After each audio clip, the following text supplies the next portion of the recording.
Stand by to launch Fan Stream Sports. 3, 2, 1. Let's start. Hello, sports fans. Welcome to Fan Stream Sports. Nothing but pure sports. This is the JP Show. JP, it is so good to hear you back on the air. Stand by. Now, here's JP. All right, welcome into a Thursday edition of the JP Peterson Show. Man, we got a great one for you today. Not a whole lot going on. Just the fact USF has a new coach, which was announced yesterday during the show, but we got more. We got more for you today. The Rays have a new center fielder. The Trop is open for business. Ryan McDonough has been extended.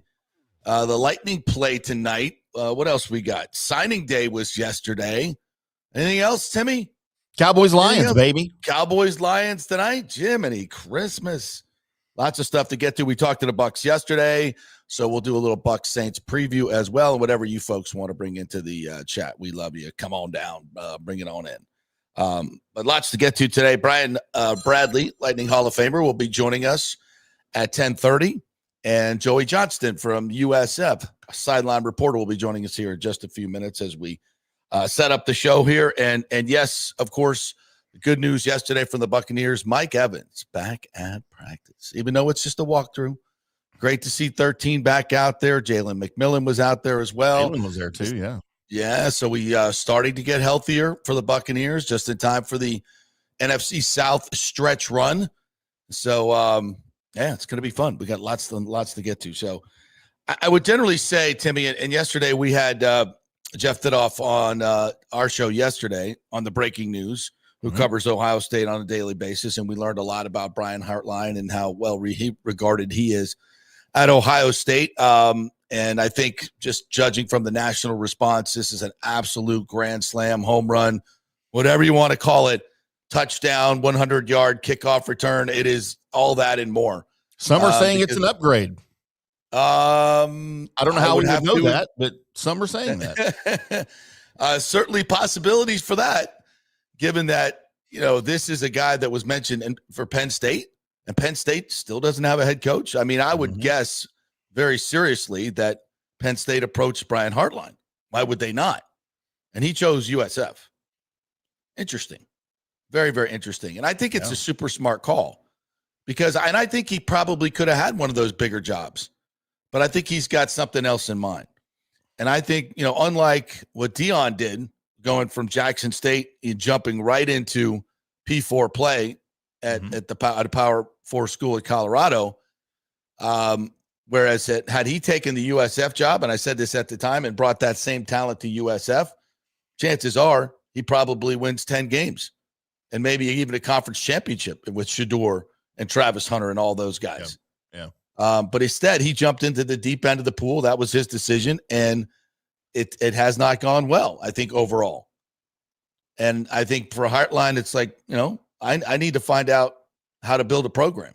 I need to go to USF with a great opportunity there, with the money that and the resources that they're putting in this conference, the American, the way I can recruit.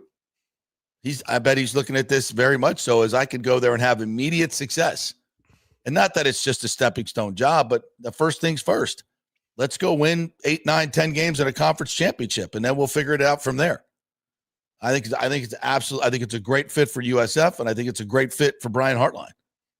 And a really smart play. The recruiting dominoes are already falling. As he's mentioned, yesterday was National Early Signing Day, and one of the Buckeyes' biggest gets at the time, we thought, Chris Henry Jr., did not commit yesterday because of the departure of Brian Hartline, who recruited him.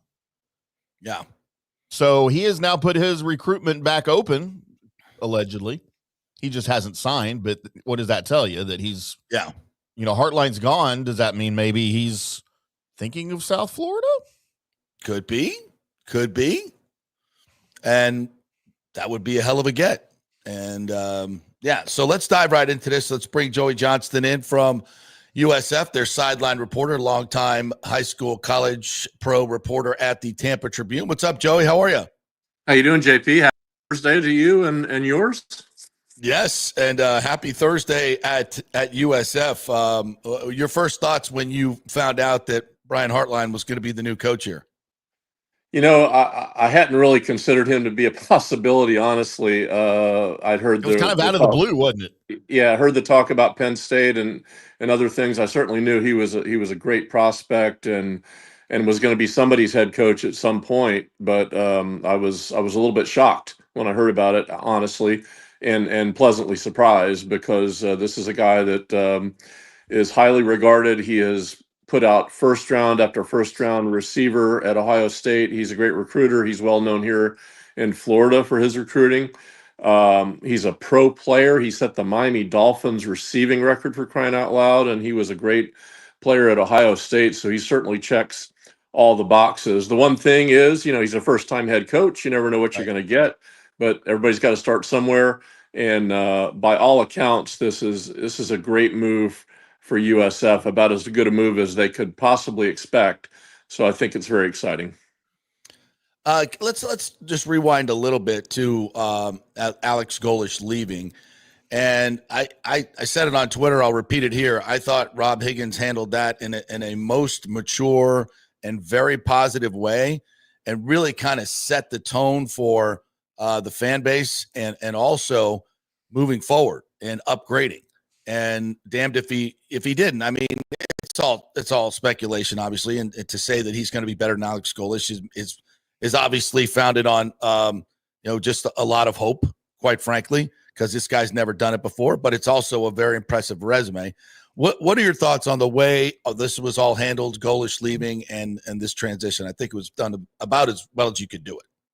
Yeah, I think Rob took control of it more than anything. Sometimes schools and coaches leaving, you get in a panic mode and, oh my gosh, what are we going to do? Where do we go? And Rob set the tone from the beginning, and USF was really in control of this thing. They certainly made a fair offer to Alex Golesh to keep him. Alex left pretty quickly. I'm sort of naive in these things sometimes. I actually thought maybe he might consider staying, but the speed at which he left, I think, it says what the deal is here. The money. Are you a little miffed? No, you can't take this stuff personally. It is what it is. Exactly. It's a money game, and let's not pretend what this is. And is everybody telling the truth all the time? Of course not. And you can't let that get to you either. That's just part of the game here. Alex Golesh certainly did elevate the program, but the fact is that the Bulls are still looking for a conference title, and that was kind of the point of the whole thing, was to elevate it to that level. So it looks like Brian Hartline is up next, and he'll get a chance to do that, and he'll get a chance to open a new stadium. So great opportunity for him, to make a mark here in Tampa.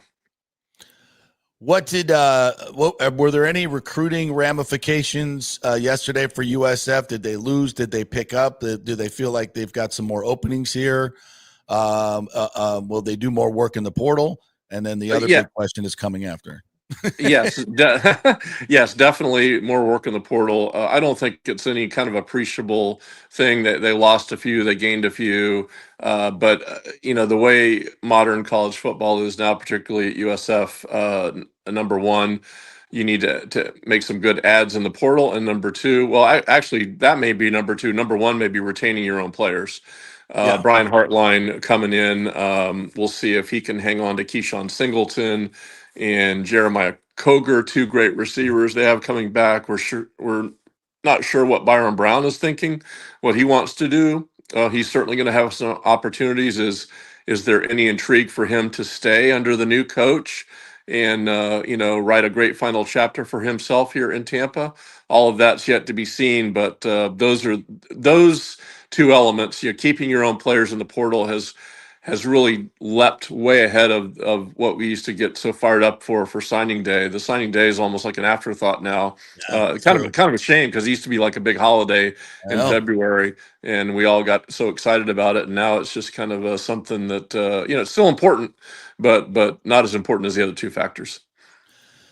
So, you mentioned Byram there. Have you heard anything, talked to him, seen him, know any inkling about what his reaction is to this hiring? No, not yet. And he's been very cryptic otherwise as to what he might do. The only thing you can say for sure is on Saturday night when he came in for one play to hand off and then got a curtain call. It certainly looked like he was saying goodbye to everybody as he looked at all the corners of the stadium and made the heart sign with his hands. And he even said as much afterwards that he couched it saying if this was my last time out there, I wanted to make sure that the fans knew I appreciated them. So Yeah. you read that for what it is. He's going to have opportunities. I mean, people say, "Oh my gosh, Alex Golesh will take him to Auburn." That could happen, but he's got quarterbacks there Yeah. as well on Highly his roster. touted, I don't know that yeah. that's a slam dunk, but even without that, Byram will have opportunities at lots of other places. I mean, there's going to be a ton of people who will be interested in having him. So we'll see. We'll see how it goes. The typical thing would be for sure that he leaves and moves on. That would be the expected thing. If the other one happens and he stays, that would be probably unusual, frankly. Yeah. Joey Johnston joining us here. Any news about we got a press conference coming up on Monday? Is that right? That's what I've heard. I haven't heard officially, but I believe it is Monday. Yeah. And any thoughts on how Brian's going to divide his time between obviously working, because the portal is coming up in the first week of January. You can do more recruiting as well. Obviously, just signing day is not the only day you can sign. You can still bring in lots of players. What any information on what the split's going to be or what his plans are? Yeah, it's just going to be 24/7. He's going to have to carve out some time for USF. We used to see it in the past. I remember when Mark Richt took the job at Georgia from Florida State, and they were getting ready for a national championship. He was working around the clock doing Georgia stuff and doing FSU stuff. And the natural thing is, how can you do that? It's going to take away from your focus of your team that you're preparing with. Game. And it does, yeah. It does. And yes. So it's a hard thing, but it's the fair thing for him to continue on with Ohio State. I mean, they're going for a national championship, and that will have benefits for USF to have a guy, their head coach, in a high profile spot like that, and all the mentions and publicity they're going to get from that will have great benefit as well. But I know, a lot of it's going to be from afar, and he'll be doing some late nights and some early mornings, and that's just the way it's going to go. But I'm confident that he'll figure out a way to get it done somehow. It won't be the easiest thing in the world, but he'll be able to fulfill his obligations to Ohio State and do the best he can for USF as well. So we talk a little bit about the college football world calendar that we have right now, and you have a lot of these dates overlapping. You're allowed to hire and recruit new coaches before their season ends, which we know is different than in the NFL. You've got National Early Signing Day the week before conference championship games.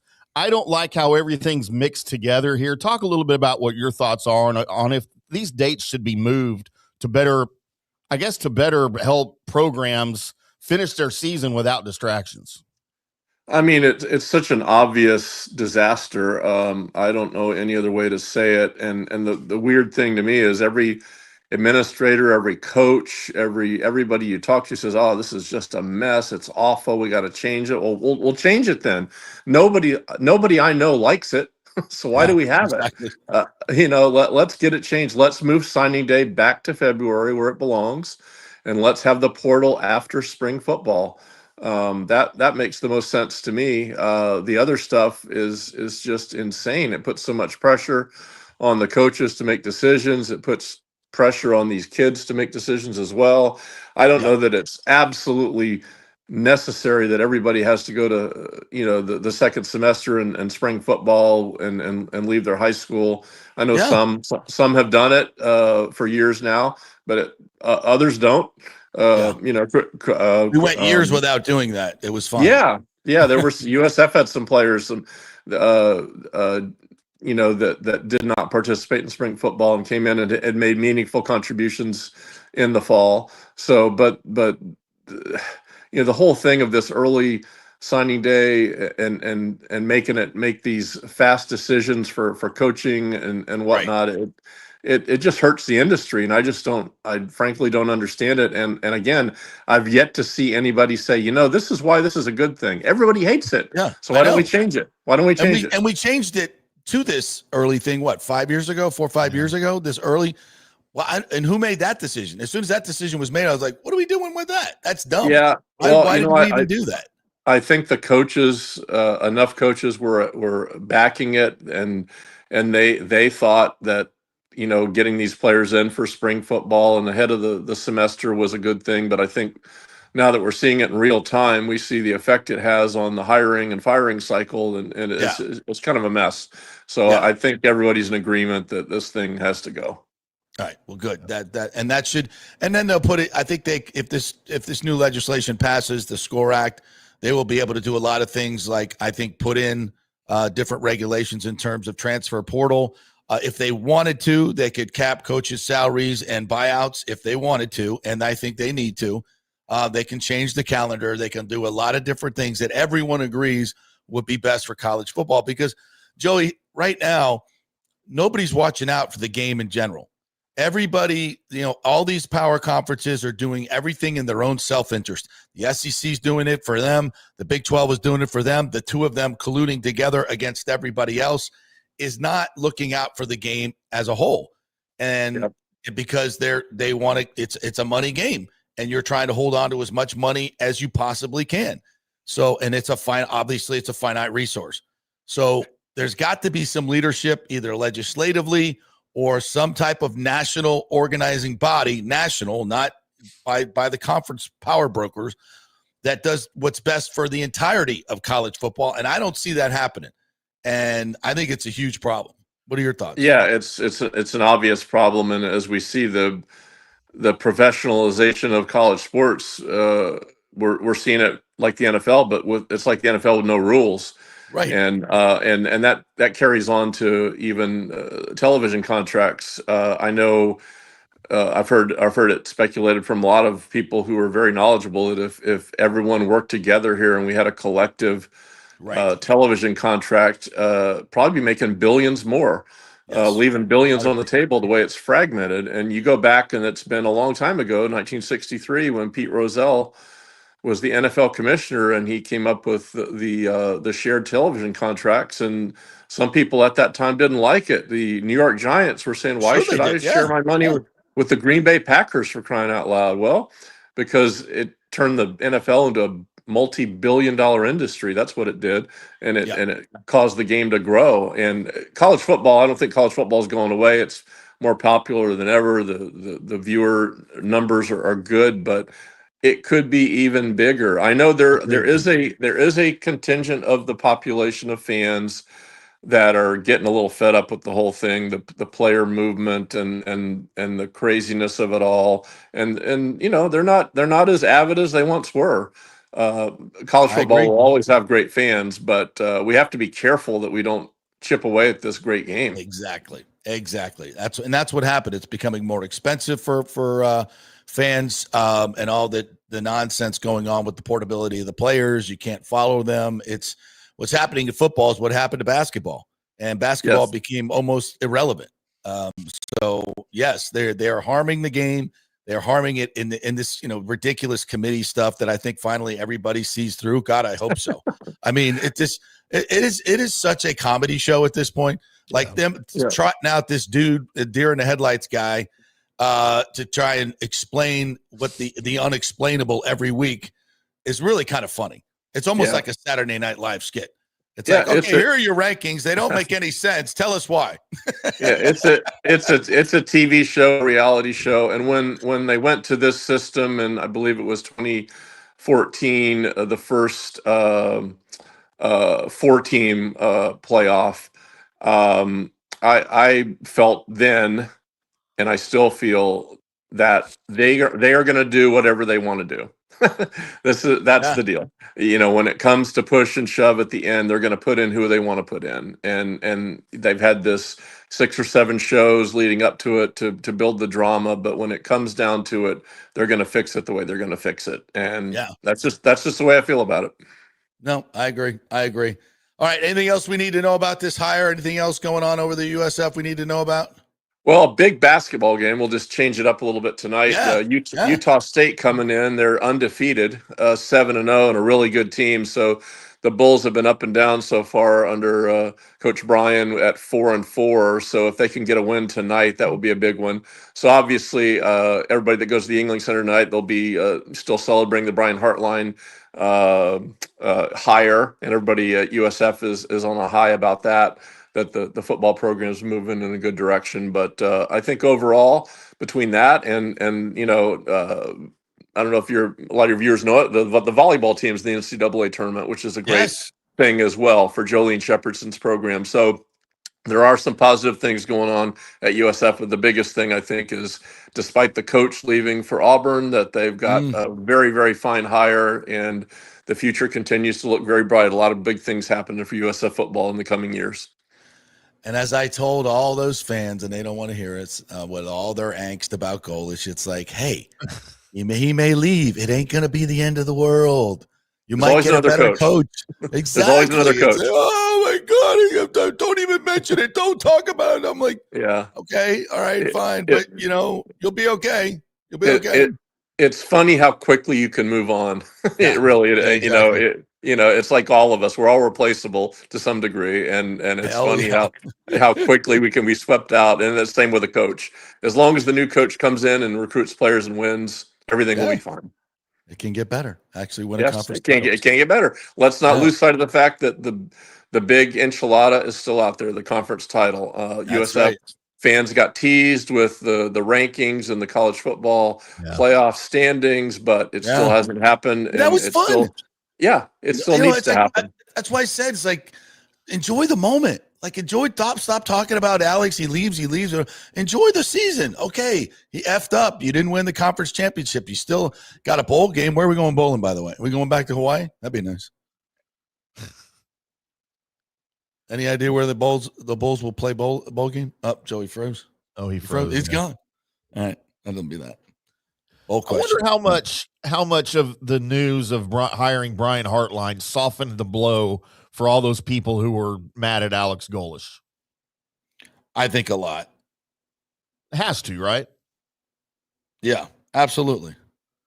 And this is what we're trying to say the whole time is you never know. Yeah. You never know what's coming. So enjoy. It's the same thing at Ole Miss. It's like, you never know when the next time you're going to be here. So you better enjoy it. And it may not be a perfect situation, but you earned it. Why don't you just keep your coach and give it a go? No, he's a hoe. By the way, I don't know if you saw this. Speaking of Lane, there's a big Mark Schlabach from ESPN came out yesterday with a story that we reported 2 weeks ago that FSU was in contention to get Lane Kiffin, and we're very close to landing him. And had they landed him, yes, they would have paid Lane Kiffin and they would have paid off Mike Norvell. Right. Obviously, with mitigation and offset language, that would hopefully not have been $72 million. They didn't have to write a check right away. But this is what I was told. This is what you guys were. We told you this 2 weeks ago, that FSU and people like see it on social media, like, oh, that's not true. That's not like, yeah. And I was in it with Sidney Sweeney too. This is not a Ray's Ohtani situation, okay? FSU is not flush with money like Texas A&M or some of these other programs, although we're finding out all programs are in debt. Colorado, hello. Big time, yeah. How about that? Yeah. So, this whole thing about the money that we've been saying is like, wow, do colleges really have $72 million just to hand out to coaches that don't coach? I guess Texas A&M, well, I guess, yeah, we can fire Jim over. Okay. I guess they got that much money. Other, Penn State, all of them, yeah, okay. And FSU is not as rich as some of those, but they got plenty of money. They're not broke, but they're not flush like some of these others. It's a reality. No question about it. But, there's spending money and they're spending good money. Do you want to fire a coach and not have a home run hire waiting in the wings? Yeah. And some should say, well, you should have one waiting in the wings. Well, they thought they did. They gave it a go. Just like Florida thought they had Lane Kiffin, so did FSU. Yep. It's probably Ole Miss. So it is what it is. It's a crazy game. and it's only getting crazier, I guess, because of if they don't fix this calendar. And by the way, it's a travesty. Yes. FSU brought in the 14th, I think, top class. That's 13th, 14th, 15th in that area by most different scouting system. A lot of 3 stars, a few 4 stars. Not going to get into the minutia of it, but they, in my opinion, it's an okay class. In listening and talking to a lot of the experts, I haven't watched this. The consensus is there's some good players that need to be developed. Maybe 3 or 4 that could make an early impact, but it's not a home run class. It's not replete with really good offensive linemen or defensive linemen, which is where this is the most important thing, and it's not there. They did get some really good linebackers, which I think could make an impact early on. But as far as winning in the trenches, they're going to have to go to the portal and get some experienced players, which of course they can. And that's frankly where you want to get them. Offensive linemen aren't coming in. It's very rare for offensive or defensive linemen to come in and make an impact. Very rare. And they did not recruit any players of that caliber that can come in and start along the offensive and defensive line. So they're going to have to go get a bunch of them in the portal, especially on the offensive line. They have to replace the entire offensive line. So, and the key for Florida State's recruiting, they are at number 14 according to 247 Sports. But is the number of commits that they got. They got 32 commits yesterday. Yeah. For the class of 2026. That is a large number, and that's good. I mean, because that gives you options. It's good if you develop them, guys. They and got you play them side of the ball. Yeah, it's good if you develop and play them. If you bring in portal players and don't ever develop them, which is what Norvell has done, right? Then you have no staying power, and you have erratic up and down swings. Right. And again, I still don't think I don't think it's guaranteed Mike Norvell is going to start next season as the head coach. I still think there could be some moves made. But even if not, if they don't find the right guy that they feel could take over, then they'll keep him for another year while they build around him. A name that has come up as the new general manager is Martin Mayhew, who was a longtime NFL executive of the year, played for Florida State, is a local Tallahassee kid. I've known Martin for a long, long time. He's highly regarded as one of the most intelligent football players, was involved in the union for a very long time. Great talent evaluator, and he's a Knoll. And I think there's a lot of feeling around this program right now that we got to get back to, Knoll blood. And, Mike Norvell really does not represent that at all. Yeah. And, I think that would be a really good move to bring Marty Mayhew back. Super smart guy. I even wore my Florida State hoodie for you guys today. Thank you. What is that? It sure looks like an A&M hoodie to me. I don't know. Well, I thought maybe I tweaked with the color on the screen and you couldn't tell. All right, let's take a quick break. When we come back, Brian Bradley's going to join us from Benchmark International Arena as the Bolts get set to play tonight. And Ryan McDonough's got a 3-year extension, so we'll talk about that and some of the guys that are coming back.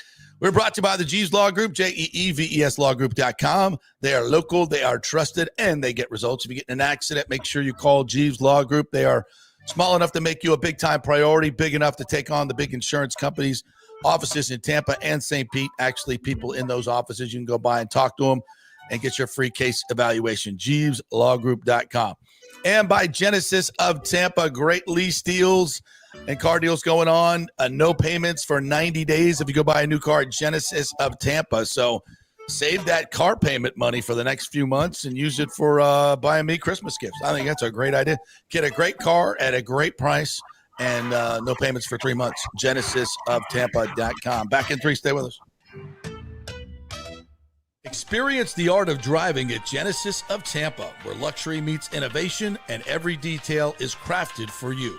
From the bold G70 to the refined GV80, Genesis delivers power, elegance, and technology years ahead of its time. Book service online, and our Genesis Experience advisors will pick you up and drop off your vehicle. If available, you can enjoy a courtesy car while yours gets a complimentary interior vacuum plus a generous offer for your trade. Every new Genesis comes with the Miracle Advantage Plan, 10 years or 250,000 miles of powertrain warranty and 4 years of complimentary maintenance.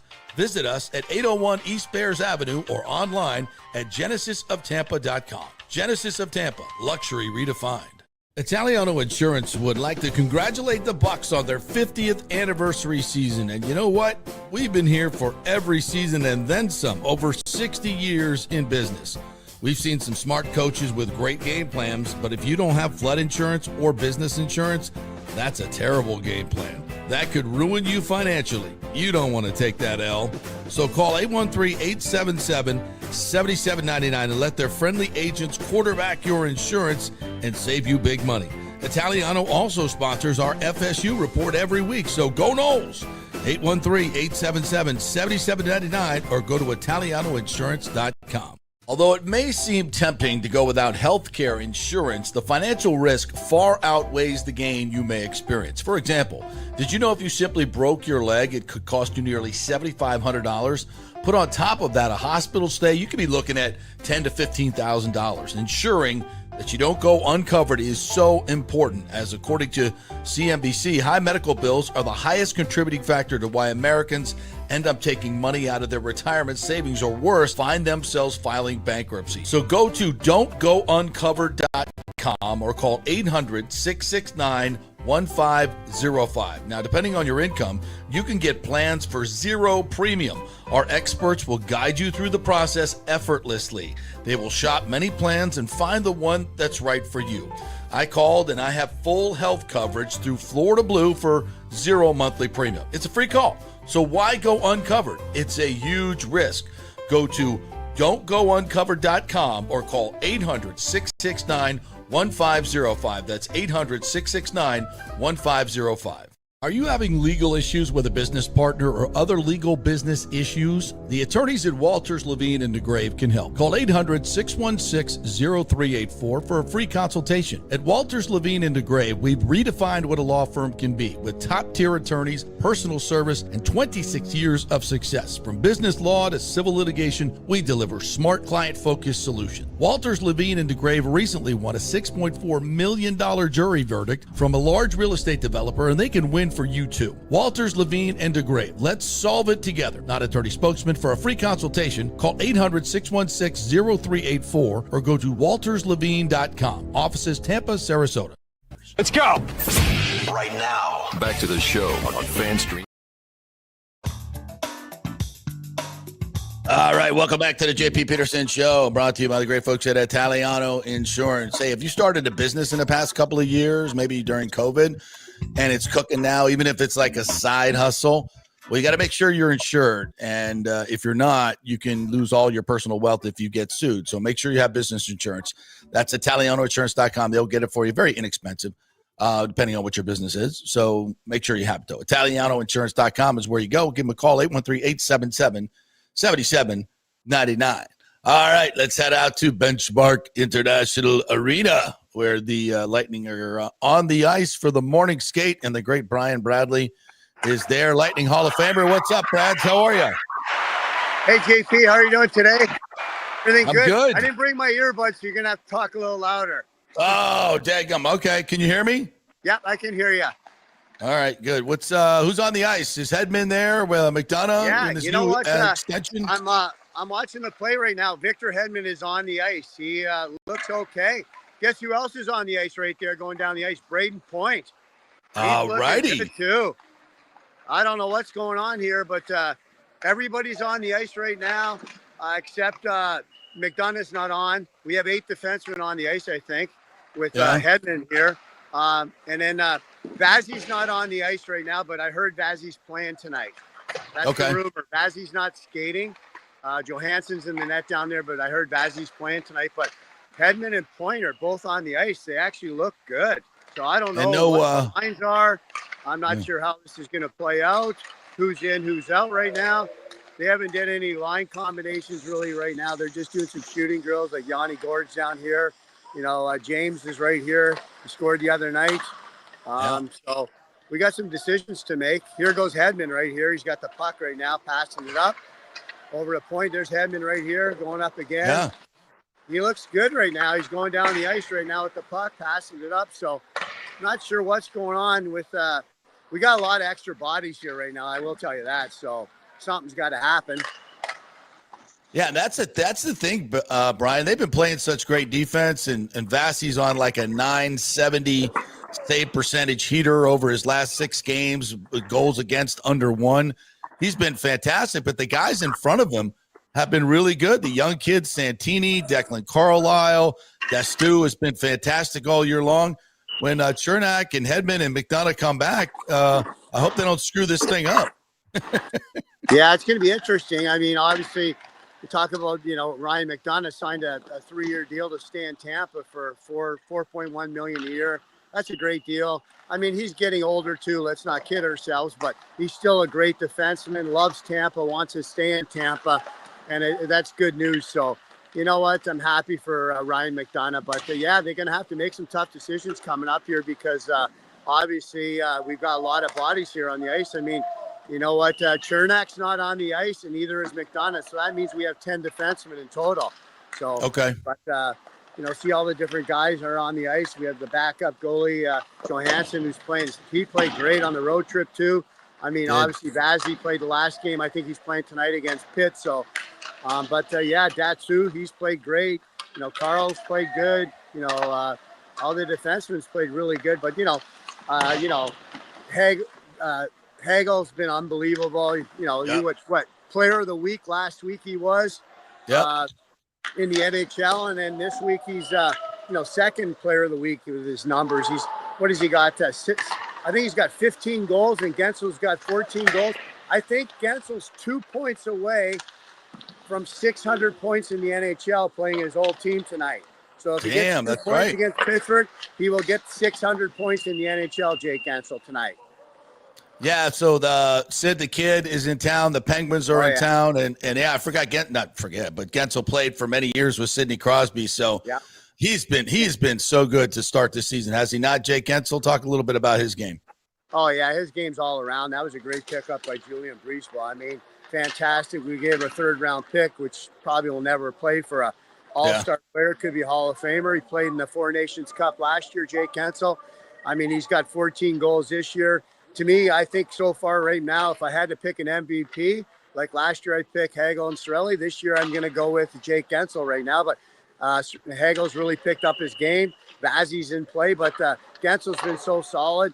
I mean, he will play for the Olympic team for the U.S. coming up in February.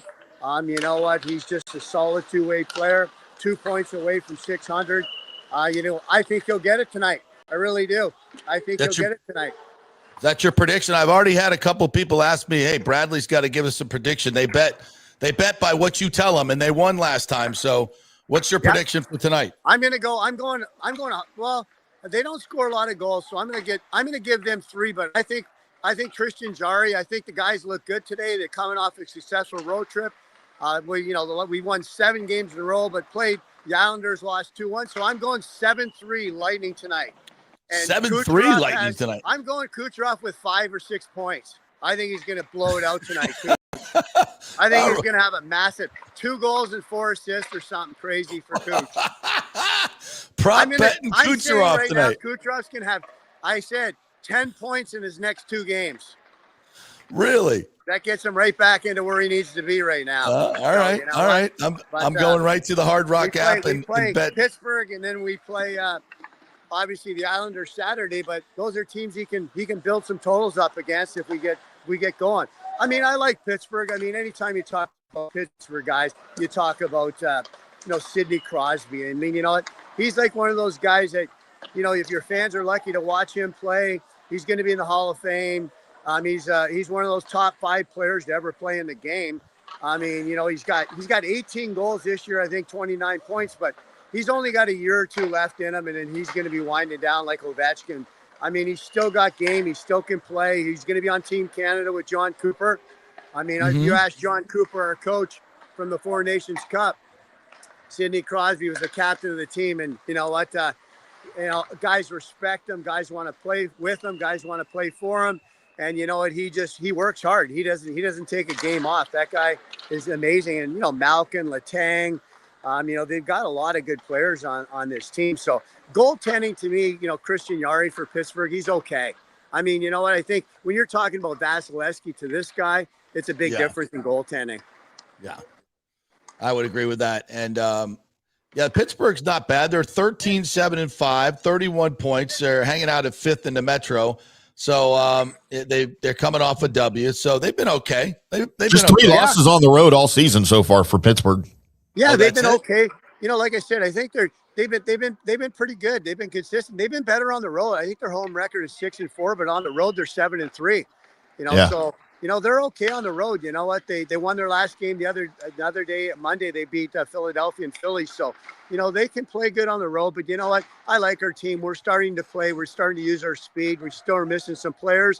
I'm not sure who's in and out tonight. There's no indication right now who's playing and who's not. I know Coach Cooper's talking to Braden Point and Hedman right down by the benches right there. You can see this group of 3 guys. So I'm not sure what exactly. Right now they're doing power play combinations. Point and Hedman are not in any of them. So to me, that means they're probably not playing today. You got Kucherov, you got, Oliver Bjorkstrand, Gensel over there. And then you got the second power play unit, James, Sorelli, Hagel. I mean, that's a great, Hagel's just been so fantastic. Same as Sorelli. When those 2 guys play together, they're just game changers. And I love Datsu. That kid, oh my God. He's a wizard with the puck on the back end. He's so smart with that puck. I love the way he plays. You know what I mean? So yeah, and they, and adding Kuch to the Hagel and Sorelli line is really, that's really been a great line for this team. And those 2, talk a little bit about that chemistry between Kuch, Sorelli, and Hagel and how that's worked. Yeah, you know what? It's just been interesting because usually it's been Braden Point all this time, but he's just been, Kuch is so good, but you know what? Sometimes you need a guy to get the puck for Kuch. He's not going to go in the corners and dig that puck out. Back in the day, it was, Killorn used to do that a lot. But, Hagel's so good at getting the puck, and Strelly, they're so good on the defensive side, stripping pucks and making plays happen. And you just get the puck to Kucherov, and he's a wizard with the puck, guys. I mean, you know what? There's not many guys in the NHL that can do what he does with the puck. I don't care if it's Connor McDavid or Nate McKinnon.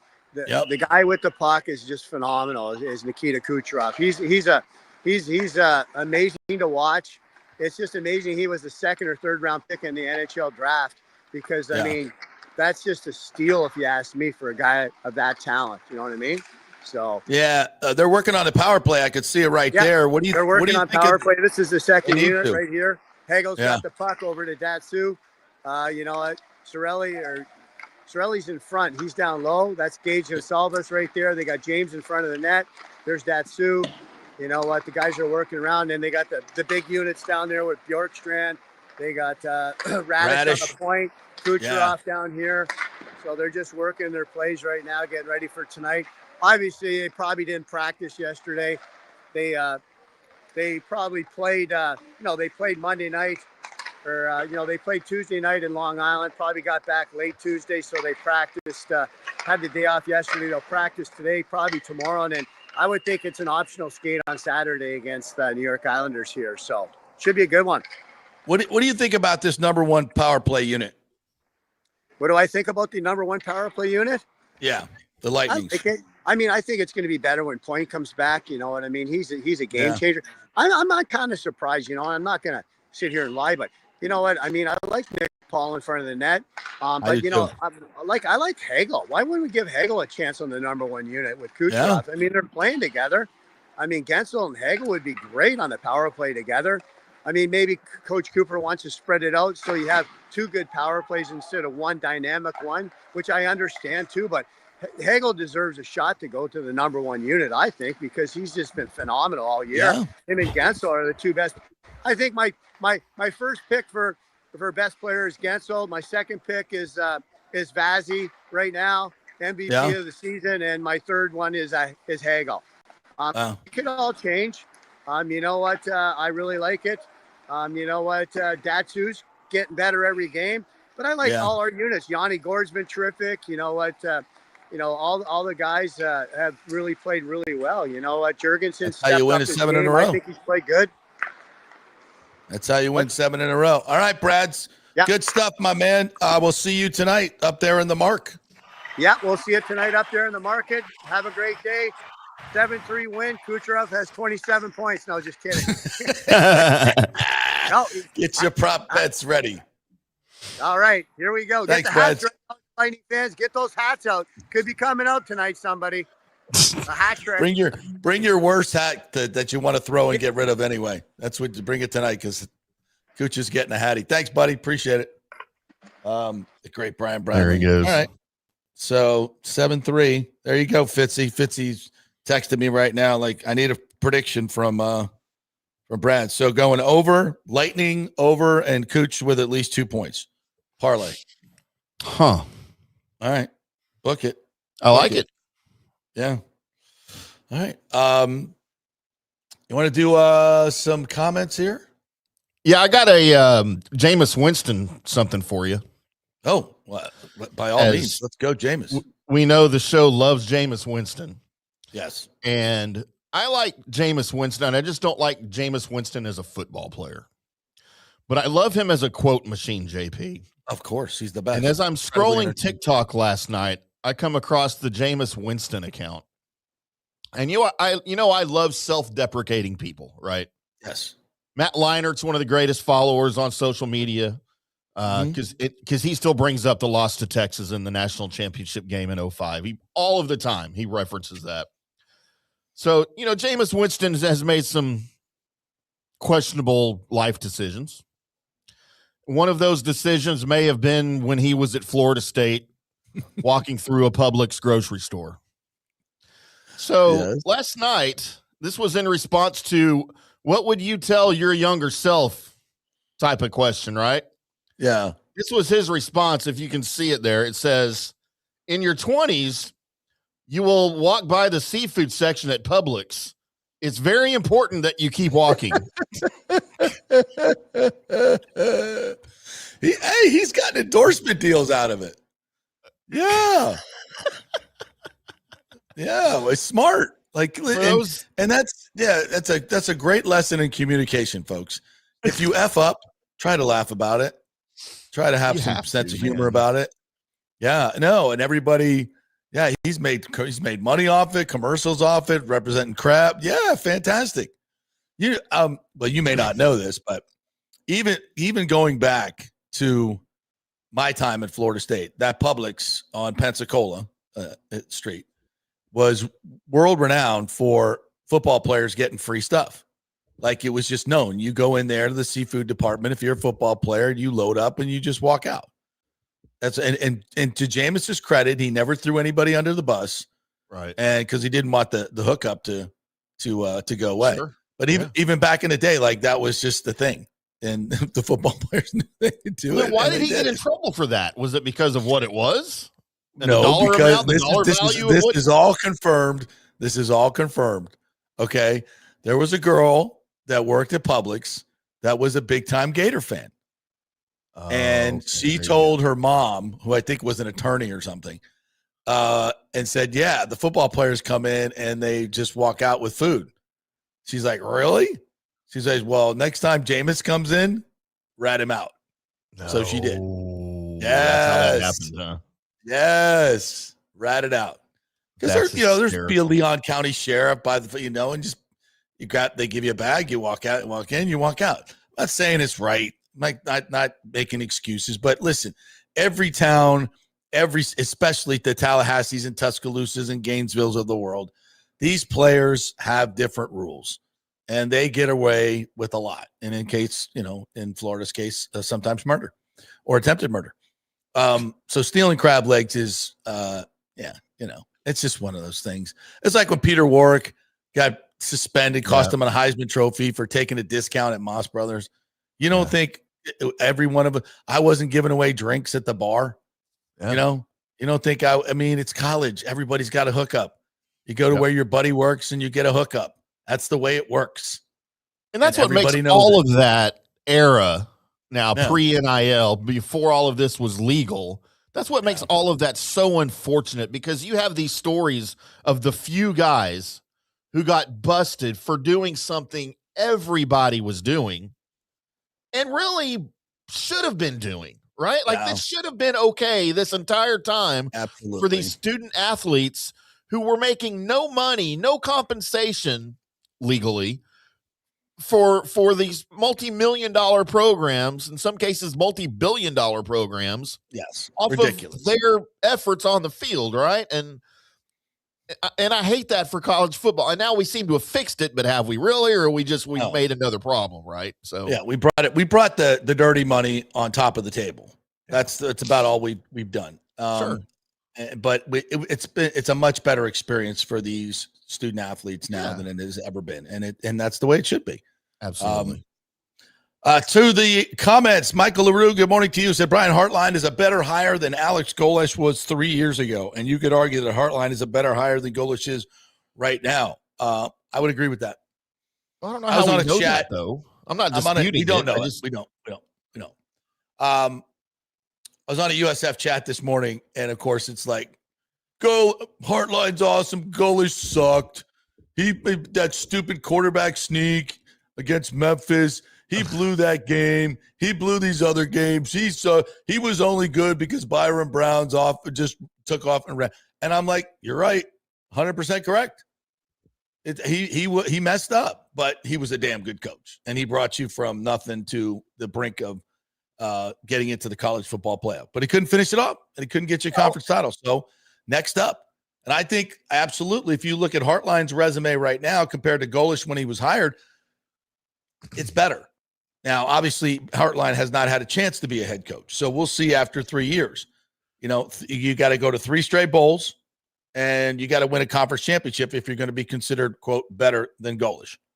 So we'll see. And look where Alex Golesh is in his head coaching career, and look where Brian Hartline is in his head coaching career. Alex Golesh made mistakes as the head coach at USF, right? I mean, there's no question, but he's going to become a better coach because of it. Now he's taken that experience to Auburn with him, whereas now Hartline, in his first head coaching job, is going to make mistakes, and he's going to learn from those mistakes before he moves on to coach at Texas A&M in his next stop in about 8 years. Yeah. Yeah, so, it's all learning I just process. don't think you can compare the two. Yeah, but you could look at his resume and look what he's done in college football and say, is this a good hire? And I think he trends towards being a really, really, really good head coach. I agree with that. Yes. But we don't know. Everybody feels this way about their hire, though, don't they? I mean, they're talking the same way about John Sumrall in Florida. I might say that Hartline is a better recruiter right now than Golesh is. Well, at Ohio State, he is. But it's because of where he was, right? Right. It's what he had to offer. Did Brian Hartline make Ohio State, or did Ohio State make Brian Hartline? Exactly. And I think we're about to find out. I think there's a little bit of both in there. Yep. But when you talk to people about him, they gush. But they gushed about Mike Norvell too. How'd that work? Yeah. They gushed about Billy Napier. A lot of gushing going on. Gush. And sometimes it just doesn't work. Great surprise signing of Cedric Mullins, says Mike H. Veteran ALE center fielder, $7 million. Brandon Hyde probably helped. Who was the odd man out in the outfield? Great question, Mike H.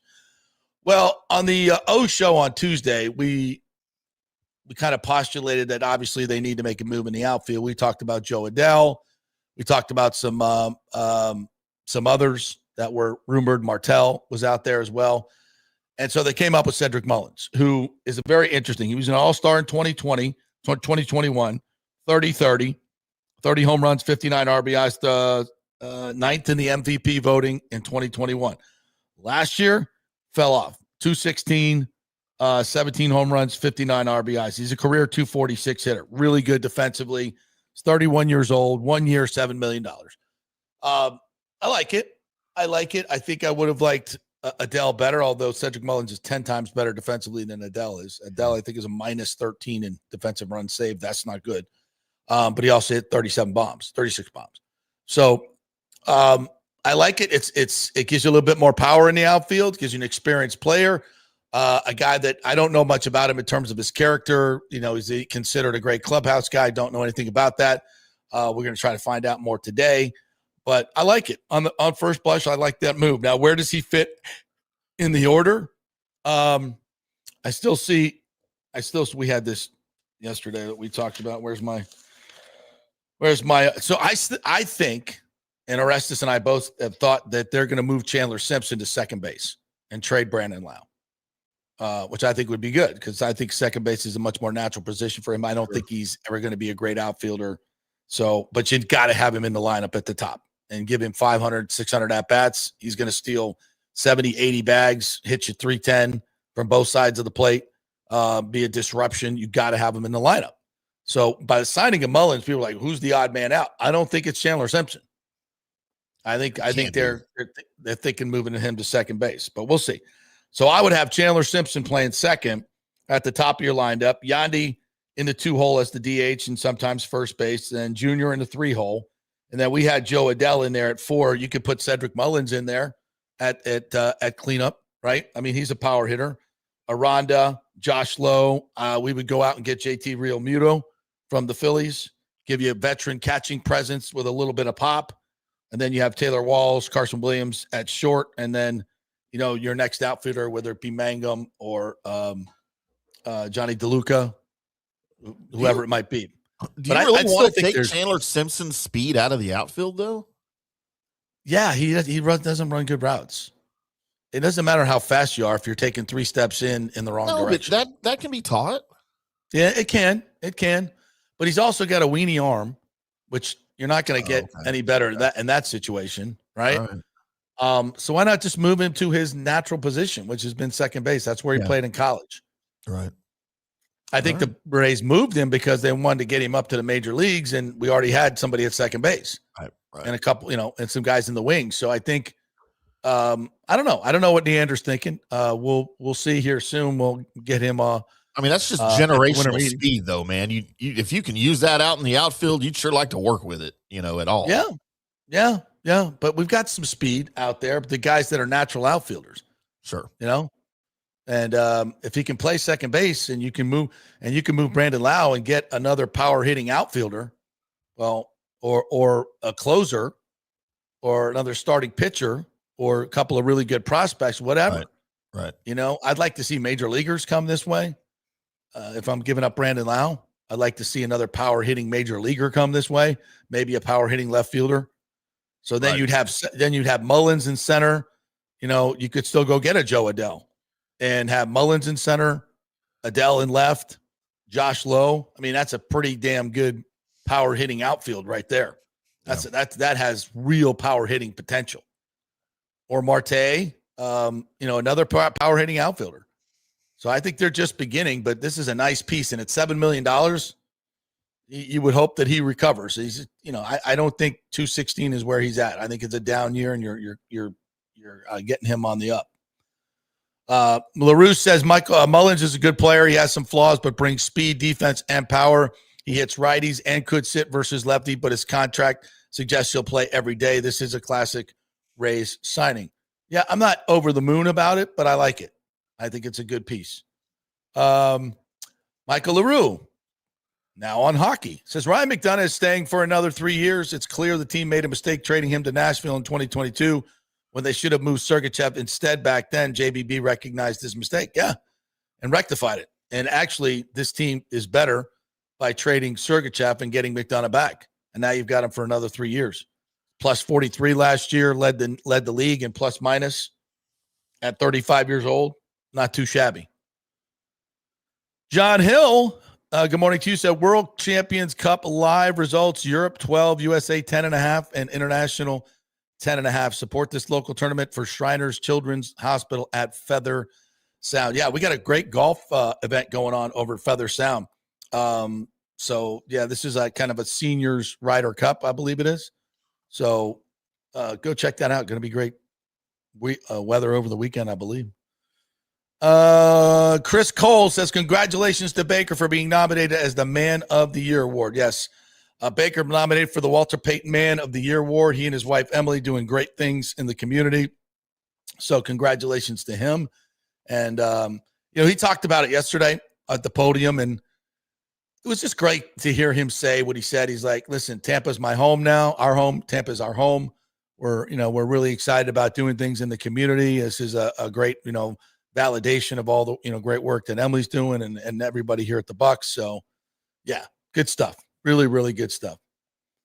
Michael LaRue, I don't know what's going on with you.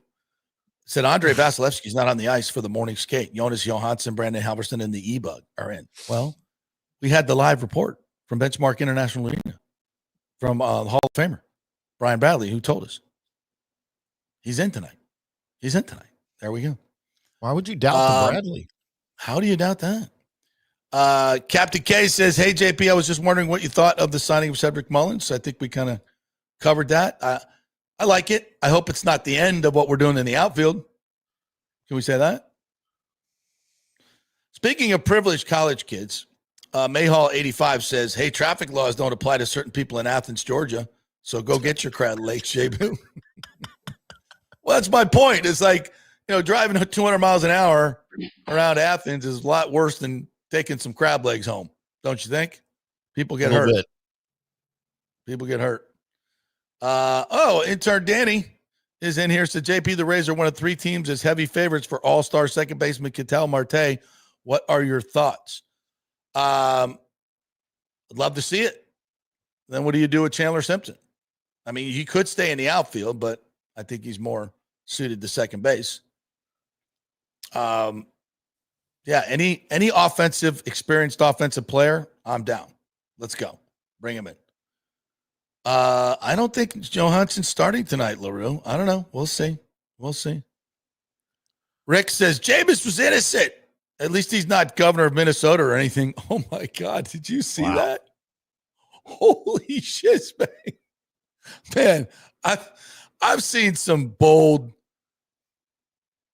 people in my day in terms of, corruption and stealing stuff. But $1 billion, like they just did not care. They did not care. Let's print up that money. Let's get that federal money just coming in. Holy, $1 billion in corruption and fraud. Tim Walz. Damn, tampon Timmy. How we doing? Woo. Wow. I need to get into politics, JP. Good. We need to find some government money is what we need to find, bro. How we get some of that? We need to get some government because clearly they're just handing it out like candy. I'm not going there. Porcelain says Mullins has fallen off, but Rays are good at reclamation projects. We'll see what happens. Yeah, you hope that, let's just be honest. Once again, we're shopping at the Walmart and not the Nordstrom, which, I prefer anyway. The snooty people at Nordstrom, get out of here. What about Macy's? Overpriced jeans. Macy's is great. I love Macy's. I love Macy's. Macy's, the people department store. I love Macy's. No, but I'm talking about Nordstrom or what's that other one? Needless markup. Neiman Marcus. Let me tell you, that's a people's place. Kohl's. It is. I like Kohl's. Steinmart. You find some deals at Steinmart. Love the Steinmart. Marshalls. Y'all have Marshalls? Absolutely. Yeah, I'm a Marshalls guy. Absolutely. Just don't give me Old Navy. Bunch of freaking communists. Yeah, very I hate Old Navy. Plain. Very plain. They wouldn't let me use my debit card one day because I didn't have my ID on me. And I called them communists. I almost got arrested.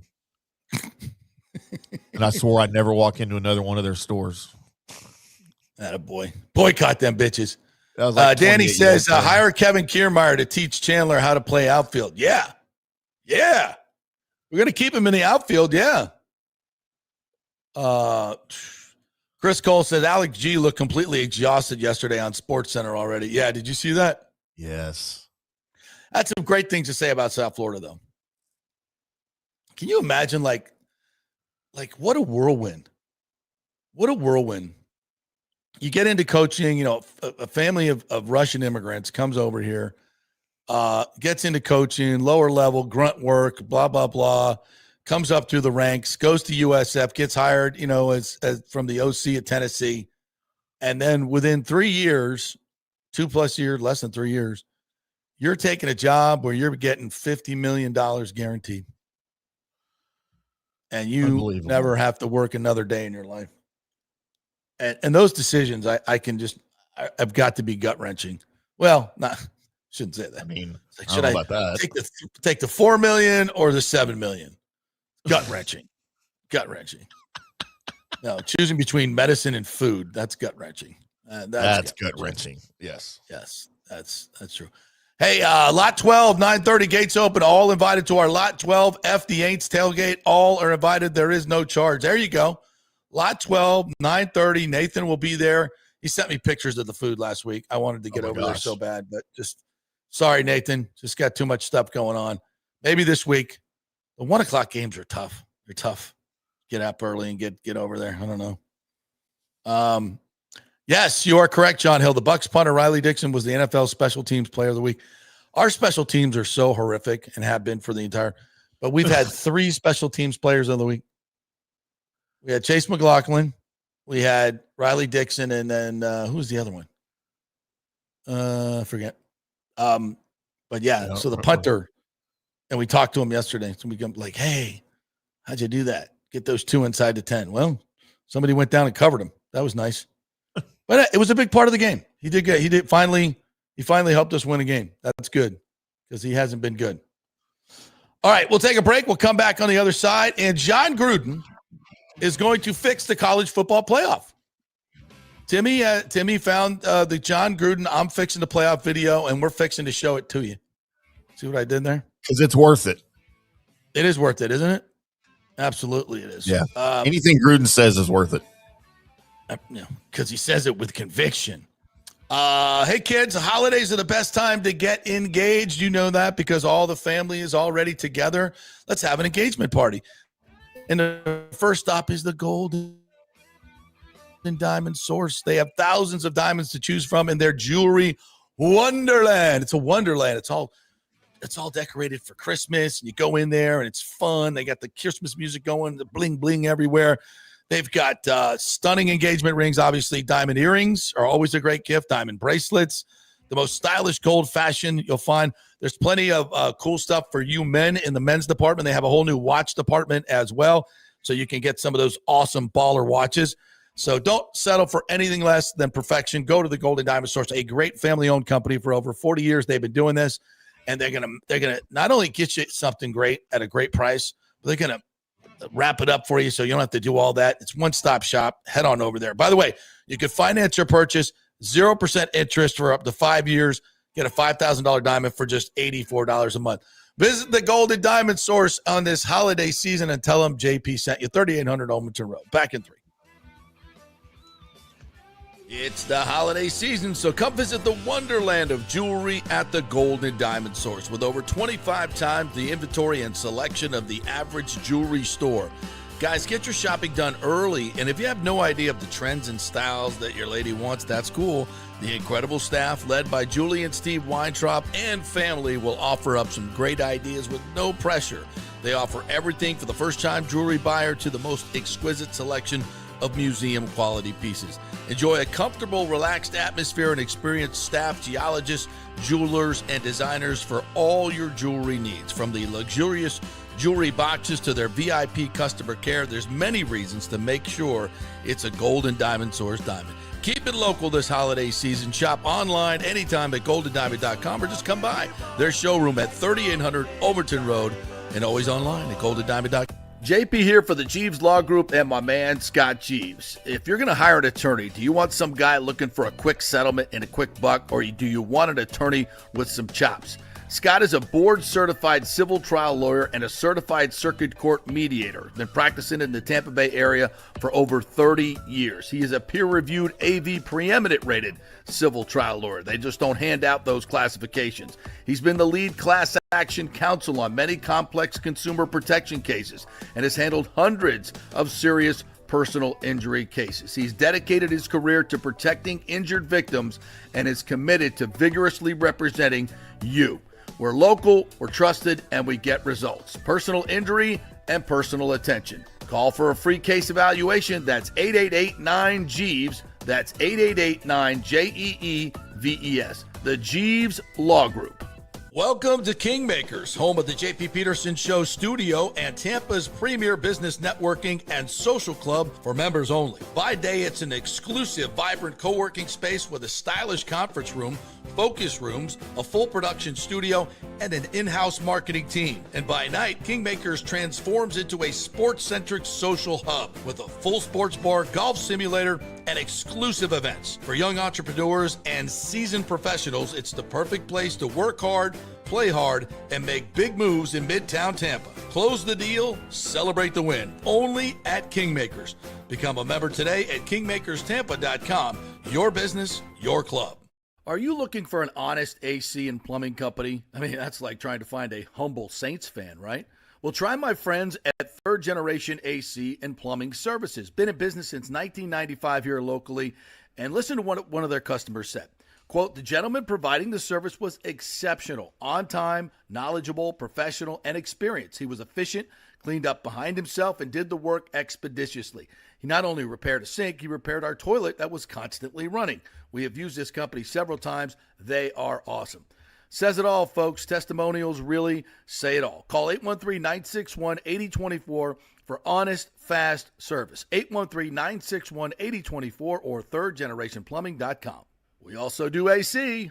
Ciao, Paolo Tini here, owner of Caffè Paradiso, voted number 3 People's Choice Award on Open Table. I want to thank all our loyal family of customers that have been enjoying our great traditional Italian dishes we make from scratch every day. It's a great family story we're proud of. Our family moved from Rimini, Italy in 1984. My dad, Caesar, started Donatello, and that's where I got the start in the restaurant business. I started Caffè Paradiso on South McDill in 1995, and we've been there ever since. From our traditional ossobuco, a veal slow roast for 4 hours, to our daily fresh catch, the Gruppo Paradiso, with a piccata sauce and lobster claw meat, homemade pasta like lasagna, farfalle salchicha, which is a bow tie pasta homemade with fresh sausage. Hold on a minute, JP's favorite. I love it. So come and have a glass of wine with me on South McDill. Get a reservation on Open Table and see all our 5-star reviews. Ciao, see you soon at Paradiso. Let's go. Right now, back to the show on FanStream Sports.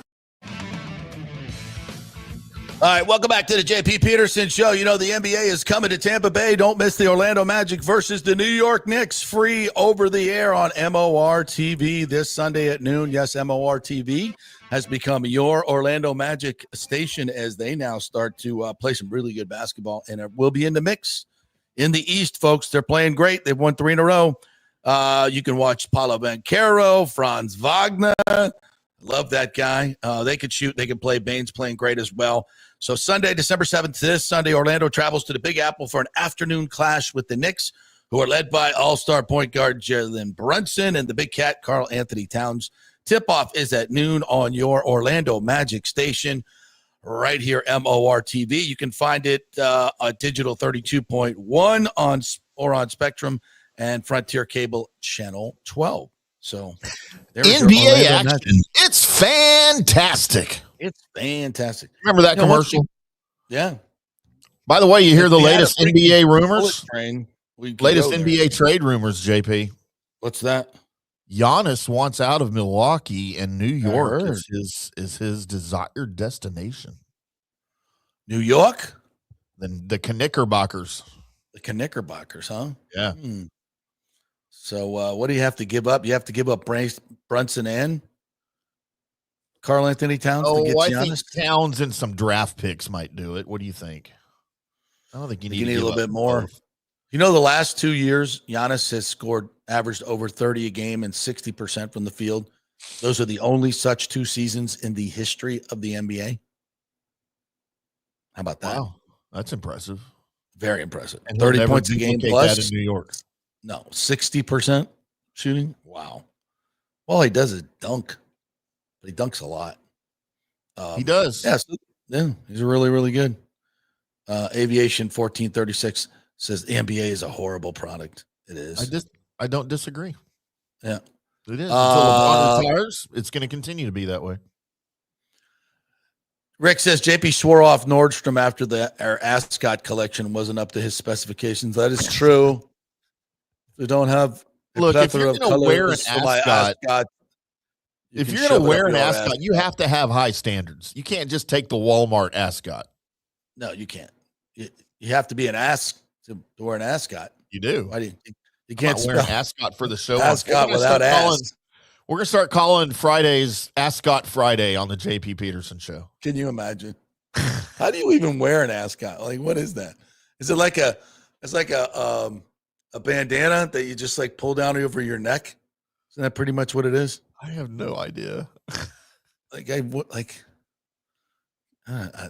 No. I'm not a pocket square guy, nor am I an ascot guy. Oh, I used to rock the pocket square, man. Man, and it always matched my tie. This is not a pocket square market, Tampa. It's not. It's just not. It's not. No. You show up on the news or the TV wearing a pocket square. It's not a pocket square market. Just not. Huh. FYI. You know who likes to rock the ascots these days that I've noticed? I'm not necessarily a fan of his in anything. Somebody old who's trying to hide their turkey neck. He's ever done in his life, but Will Smith. Oh, really? The Fresh Prince. Yeah, I think I have seen some pictures. Yeah. And it's not now this is not him, JP, but here is an example of what you and I can look like on the Friday show. Rocking the ascot. Yeah, not happening. I'm going to do it with my hoodie, though. You get a nice paisley one? Nice paisley ascot, are you? With my Argyle socks. Yeah. Yeah. You feel free. There you go. JP's ascot is bedazzled with FSU colors. Oh, sure. All right. So you say Gruden can fix college football? Let's hear it. Gruden is going to fix college football, the playoffs. At the FFCA, none of us can sleep. We've been all up in the arms about this college playoff format. Who makes the tournament? Why do they make the tournament? Did they play a tough enough schedule? Hey, Jake, who is on the committee that selects these teams? I want to know who's making the picks. These are some of the concerns I have after further review. We're picking 12 teams. I just want to know this. Why in the hell are we having these conference games?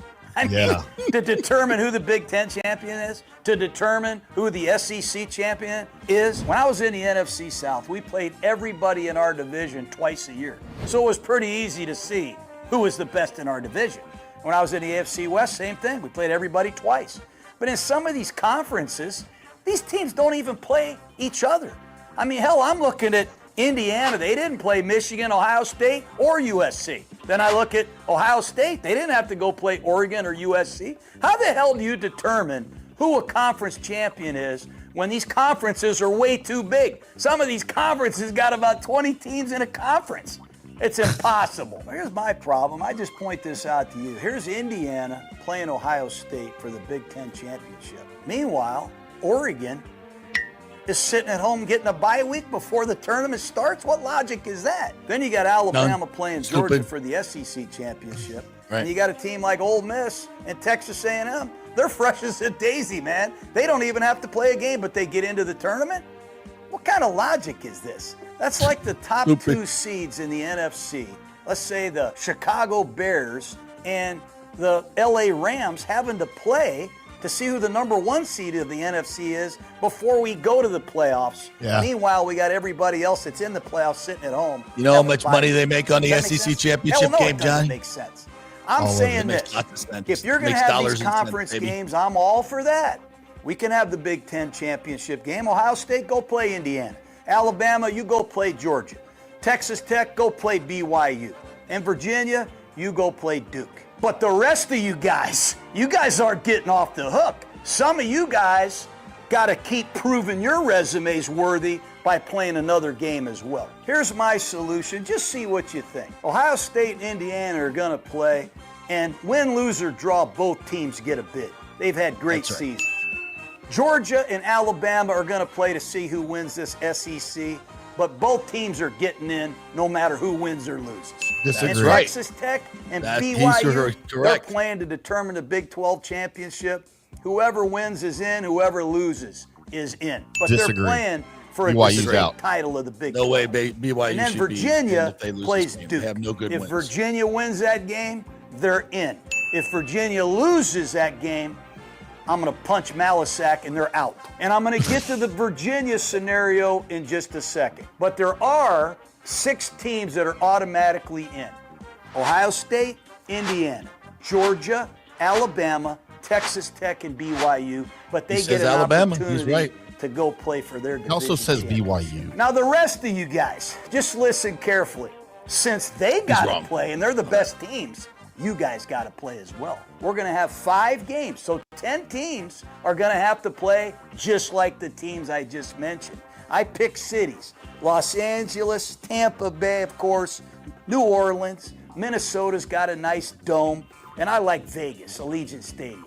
These 5 cities are going to host a game. These 5 games are going to determine who's in. If you lose one of these 5 games, you're out. And here's what we're going to do. We're going to pick the highest seed, which is left, and that's the Oregon Ducks. Oregon, you're going to go play James Madison, because I keep hearing James Madison should be in the tournament because of they won a division or whatever the rules are. I admire that. Well, you're in JMU if you beat Oregon, okay?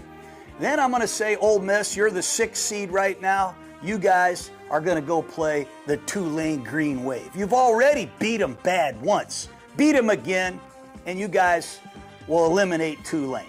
Obviously, Tulane, you beat Ole Miss, you're in the tournament. You know, the Ole Miss Rebels, they could win the national championship, but their coach left. I don't ever remember an NFL team that's entering the playoffs before they even start, have their head coach leave, take another job of another team. We got to see how Ole Miss plays against Tulane in this play-in game, just to make sure they're still the Rebels we know they are. I want to see Notre Dame play the Miami Hurricanes. Winner take all, the winner's in, the loser's out. I saw these 2 teams play, everybody's talking about it. Miami beat Notre Dame. Hey, it's week 2 of the season. The quarterback is a veteran now for Notre Dame. Nothing stays the same. You get better or worse throughout the season. Let's see Notre Dame and Miami one more time in Las Vegas. Wouldn't that be great? Right. Winner is in, losers out. And let's see Texas A&M one more time. A lot of people are critical of their schedule. And if you look at it, I didn't see them play Alabama or Georgia. Did you, Jake? Nope. No. So let's see the Vanderbilt Commodores play Texas A&M in Atlanta. The winner's in. The loser goes home. I think it's fair. And I think we should replay that Oklahoma-Texas game. You know, Texas did beat 3 top 10 teams. And Oklahoma did lose to Texas in the Red River Classic. But Mateer was coming off an injury. Let's play that Red River Classic one more time in Minnesota. And let's see who's in and who's out. Minnesota. My point is, these 5 games will give us 5 distinctly honorable teams that deserve to be there. And it'll really eliminate the 5 teams that don't deserve to be there. We have the 6 teams I talked about, and Virginia. The Cavaliers will be the 12th team if they beat Duke in the ACC championship. What if Virginia loses to Duke? So now we go back to the 5 games, the bonus games that I'm proposing, and we take the highest ranked loser as the 12th team. That's how it's going to be decided. But these teams that are playing the conference championship, they don't deserve to be penalized, potentially lose a starter or 2, and not have these guys for the finals, man, for the championship. No. You don't make the highest ranked teams play and the lower ranked teams sit and lobby for position. No, that doesn't happen. I love it. All right. So there's a lot of good stuff there, but so where does the bracket go from there? So he has these 5 bonus games. All right. So you have 5 teams there. You'd have to you're re-ranking at that point, right? Yeah. And then he said the other 7 are already in. I don't know how you decide that. Well, the 6 that he said were already in, the ones that he gave you, the Alabama, Georgia, BYU, Texas Tech, right, Indiana, right, Ohio State. Yeah. My feeling is, in the end, when we go to how I would fix the whole damn thing would be 6 conferences, 16 teams. Go back to geographic common sense, number 1. Stop with this USC and the Big Ten and all that stuff. Go back to traditional conferences where you have SEC, Big 12, Big 10, ACC, Pac-12, and then another conference. And in that other conference, call it whatever you want, a national conference, you have all the other teams that don't make the top 16 in geographically. And that is a group that you could take 4 teams get relegated every year, and they get put into geographically correct. So a San Diego State might replace a Washington State in the Pac-12 one year. Right. Fresno State might replace Arizona one year. You get relegated up and down in some of these with the other group of 5 teams. So you have all those. You play everybody in your division. You play a couple other games within your conference as your at-large, and then or your non-conference, and then maybe one game that you can kind of schedule every year. So then you win your division, you play for the conference championship game, and that's the first round of the playoffs. So you just keep moving up through the bracket that way. So you have 6 conferences, you have 12 teams, 12 divisional winners, and you play it off. And you could have some buys in there as well, or you could add 4 at-large teams outside the division. So you're 4 teams in the conference championship losers, and then go to 16. So that, to me, and get rid of the freaking committee. Get rid of the freaking committee. Done with the committee. Done. Okay, it's a sham. It's a joke. People at ESPN are laughing that we all soak this up every week. It is a complete sham. It makes no sense. They have no precedence. They follow no rules. They just do whatever the hell they want and then act like there's some type of process to this. There's not. ESPN decides who goes, and that's it. They make all the money. They make in the Big 12. I'm sorry, the Big 10 and the SEC basically are controlling. When they did this last playoff deal, they're controlling all the money and basically telling you who's going to be in. And instead of getting, quote, automatic bids, they're just saying, we'll figure it out. And they go and they do this dog and pony show and tell you why, a 3-loss Alabama team is better than a 2-loss Miami team. Right. So we'll see. But I don't pay attention to any of these rankings because none of it makes any sense whatsoever. No. And the way you're talking about, you're eliminating a lot of rivalries. Yeah. Which I'm not a fan of. Right. When you start splitting up conferences like that, which I am a fan of, I just don't know how to fix it. I just did.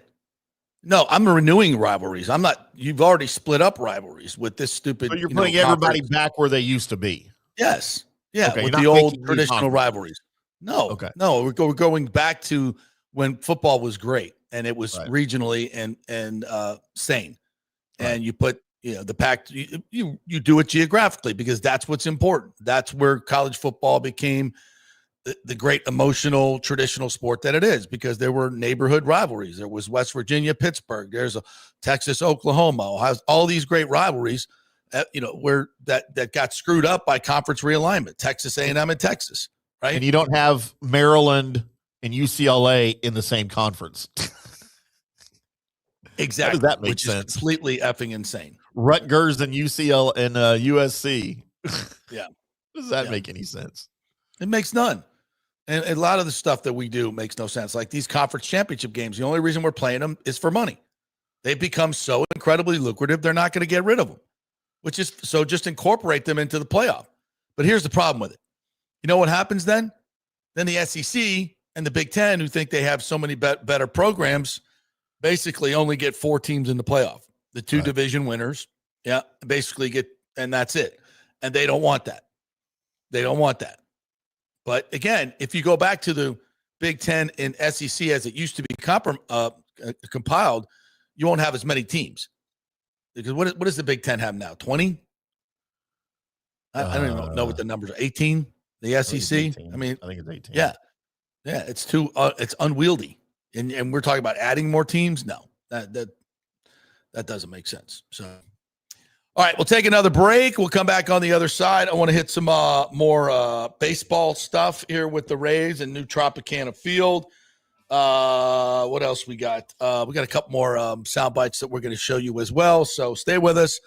We are brought to you by the great folks at Third Generation Plumbing, by the way. If you have a AC problem, they do plumbing, they do AC, anything mechanical in your house. Third Generation Plumbing, They are the folks that'll get it done. John Rodriguez has been in business since the early 1990s. 5-star reviews all over the place for third generation plumbing. So if you need a great contractor, they are the one for AC, plumbing, anything mechanical in your house. And American Standard is their partner. American Standard Heating and Cooling, the best units on the market, the most durable, the most efficient, and third generation plumbing will install it. So use that dynamic duo, third generation plumbing, American Standard Heating and Cooling.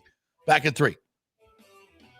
Hey, JP here for my concierge medical professional, Chris Lugo, PA. You've heard him on the show for a couple of years where he shares invaluable medical, nutritional, and supplement advice.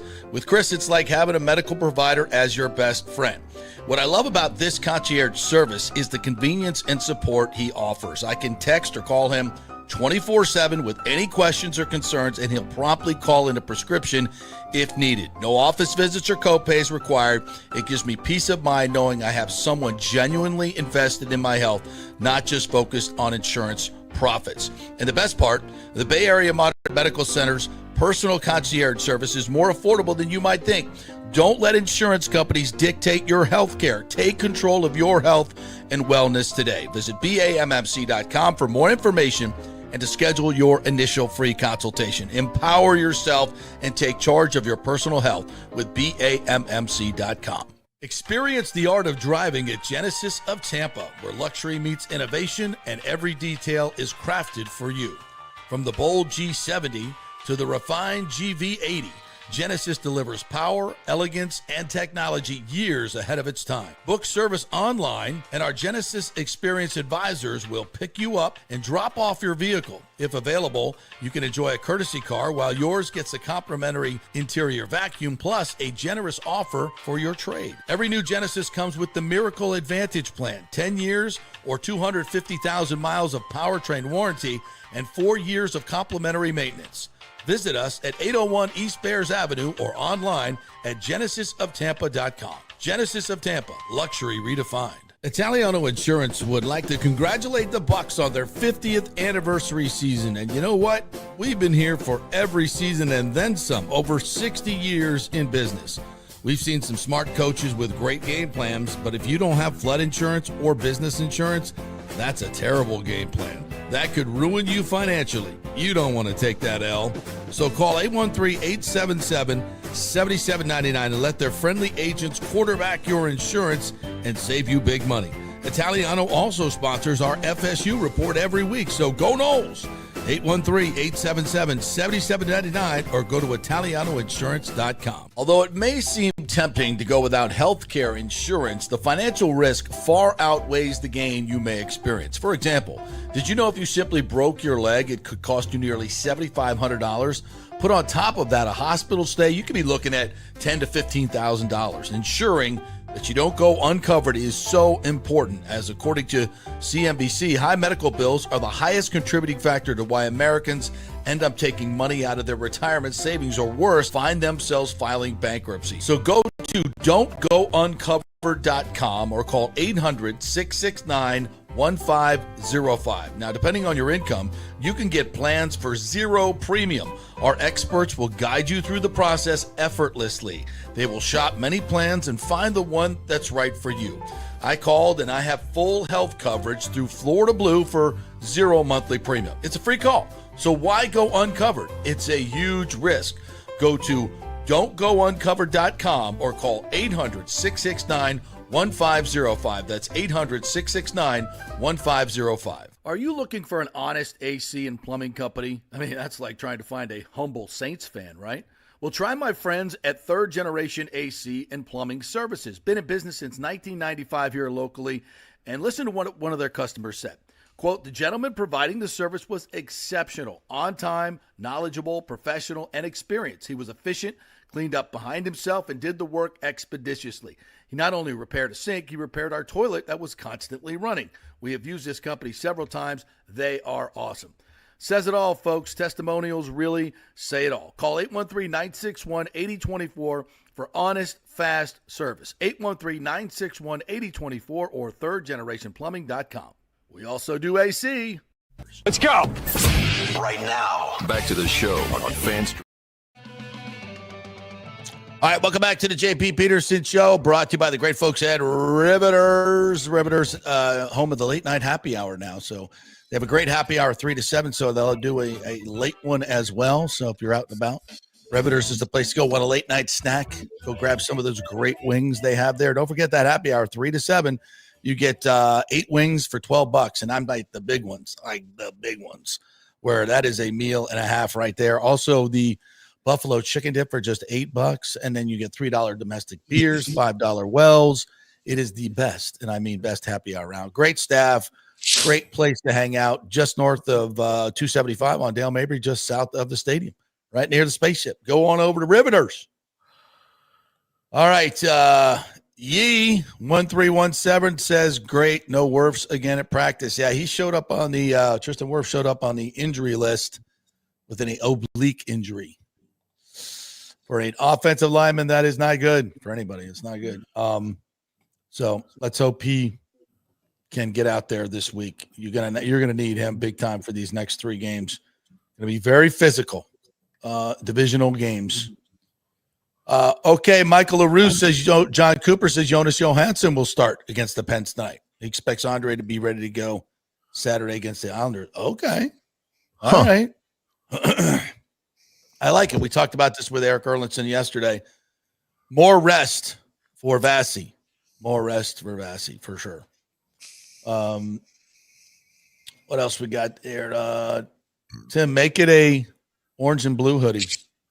Can you wear orange? Can you wear burnt Gators? orange? A gator orange, maybe. Orange and blue gator. Gator orange? Okay. It ain't going to be burnt orange. That's for damn sure. Yeah. Or Bucs orange. I can wear Bucs orange. Which we'll see on Thursday night in a couple of weeks.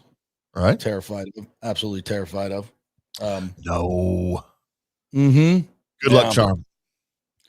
By the way, I've not asked you this, and I've not asked the peeps this. The Age of Disclosure, this new movie about UFOs that's everybody's talking about, I think it drops this weekend. Have you seen this? I have not heard anything about this. So there's a new documentary coming out. I think it's on, is it Netflix or Prime? One of those. First of all, the Bucs documentary drops on the 11th. So now for next Thursday night on Amazon Prime, they're going to drop the Bucs series on the night that they have the Falcons and the Bucs. So that's pretty cool. 10-part series. We've already seen some snippets of it. It's absolutely fantastic. Buc fans are going to go gaga. I'll be interested to see how much play it gets nationally if people are interested in it. I think they will be. I think it will. There's some great stories to be told. And Trent Cooper, the producer who we've had on the show, has just done an absolutely phenomenal job. If you're a football fan, you're going to love it. Not just a Bucs fan, but a football fan. So, but also, so this documentary, I mean, it's like Marco Rubio as the Secretary of State telling us, like on the record, this is the first time we'd ever had government officials, senators, secretaries of state, all of these go on the record that, yes, we have recovered UFOs. We have recovered alien life forms. Like all this Roswell stuff that has long been rumored, true. And much more, true. So, and this first time we're going to have these people on the record talking about it. And I don't know if you've been following this 3i Atlas or whatever the hell this thing is that's coming, that came from deep space. The comet? It's not acting. It's not a comet. Comet. Come on. It ain't acting like a comet. It's not made of the same things comets are. It's doing all kinds of weird stuff. It's been emitting radio signals and sending signals. Yeah. I don't know. We don't know what to believe anymore, right? I don't know what the hell's AI, what's not. But there's a lot of crazy reports going on about this thing. So, and now this Age of Disclosure thing is coming out where they're talking about UFO bases in Antarctica, all this stuff that has been, tinfoil hat conspiracies for a long time, now confirmed by U.S. government officials and other governments that this stuff is for real. And there are alien beings among us. Your thoughts, okay, Tim? My question is, if all of this is truly legit, Why aren't we seeing this on ABC News, CBS News, NBC? Oh, because those are credible organizations. On Fox News, on any actual credible news organization. Well, I'll tell you, Tucker used to talk about it a lot before he got shit canned. He used to talk about it a lot, and people called him crazy. There have been plenty of mainstream. I've seen ABC News just did a piece on this documentary, Age of Disclosure. CNN, they're all mainstream media are now doing pieces on this Age of Disclosure with the producer. As a documentary, though, right? Not as an actual fact. Yeah. Yeah. Yeah. Yeah. It's like we have to come to grips with that. And this is why people, they don't talk about it. It's been hidden for so long. And Marco Rubio talks about the presidents. People think that the presidents can just say, okay, I want to see the stuff. They can't. Right. Doesn't work that way. Yeah. I don't know who makes the rules. That's the truth. Yeah. Yeah. I don't know who makes the rules, but there are people that have been in government that, deep staters that have been here for decades and decades that keep these secrets. Right. That outrank the president, budget, by the way. Yeah. Right. In the CIA budget, we give them billions and billions of dollars. They don't have line items on what they're spending it on. We have no idea. Some of these national intelligence groups, we have no idea what they're doing with it. And someone made a decision a long time ago that the world doesn't need to know this stuff because they would panic. Or we're trying to reverse engineer all this stuff so we can get an advantage over China and Russia and everybody else, come up with some either energy sources or some type of technology that we could use to dominate other cultures. Right. Because fact is, we're always at war, folks, in case you didn't know. That's what having national defense is all about. Yeah. So yeah, I've always believed in it since my earliest memories of going into libraries and reading about this stuff and watching The Unexplained and all Ancient Aliens. I've been all in on this forever. And I am a thorough believer that yes, there have been ancient aliens that have contacted other civilizations before, and they will come back at some point. Or maybe you're already here. Well, not maybe, they're here. Like, come to grips with that. Just not convinced. Well, maybe after the Age of Disclosure, you will be. We shall see. I'm won't dispute there's the possibility that life exists off of our planet. Of course, that's a possibility. Have they contacted us? Have they ever been here? Do we know about them? I don't know that I believe any of that. I do. You know how big the universe is, JP? Oh, it's big. Really big. And what even if life does exist, presumably somewhere else in the universe. Of course it does. That it's a mathematics certainty. They would cross our path. Like, yeah, those are way beyond astronomical odds. Like, I don't, my brain doesn't work that way. Like, I don't know. I don't know. Hold on. Would I be surprised if it was true? No, wouldn't be surprised. Artie says it dropped last week, JP. I've not watched it, but I would say if anyone thinks we are alone in this universe, they are clueless. Agreed. We have to be honest with ourselves. It's too much evidence now. Way too much evidence. And what form do they take? Like, how's this going to play out? I mean, I've seen Star Wars. I know how it plays out. They push a button, they destroy your planet. That's how that happens. Yeah, they have the Death Star. They have a Death Star. Well, of course they do. Yeah. Yeah. Rick says the Alien documentary, good news, people are finally confirming the truth. The bad news, they're all on Epstein Island. No access to those files. There's so much we don't know and we'll never know. So that's what you get. All right. What else did we need to get to? Oh, you have some other sound here you wanted to play. Who's this down here at the bottom? So everybody knows about the Kelsey Brothers podcast, right? Whatever it's called. I'm not familiar with it very much. There is another podcast out there that is far more entertaining of two brothers that also played in the NFL. Both are now retired. And I'm speaking of the Carr brothers, who Buccaneers hate. Brothers. So David Carr. Yeah. And his lesser known little brother who played quarterback for the Saints and the Raiders, Derek. So they also have a podcast, and it is far more entertaining than that other piece of garbage that is, for some reason, more popular. And they told a story on their podcast because of the Lane Kiffin news that David Carr, former Houston Texans #1 overall draft pick, star quarterback at Fresno State, how he started Lane Kiffin's coaching career. Have you heard of this? No. So they played together at Fresno State. Right. I don't know if you knew that. A lot of people didn't know that Lane Kiffin was a quarterback. Well, let's just take a little listen here. And again, this is far more entertaining than that other brothers podcast. I should be owed some of the fictional contract that he doesn't know anything about. 100%. Because I pushed him out of that third quarterback spot. Yes. And then he became the fifth quarterback. So what happened was here comes this freshman from Stockdale High School. Yeah, here he comes. You're whipping the ball all over the throwing it around. Don't even know what you're doing. Teddy's like, this kid's pretty good. This kid. He said, you're going to be a draft pick. Lane's taking 3 steps trying to throw 15-yard comebacks and half rolling because his arm is weak as sauce. Yes. Weak sauce.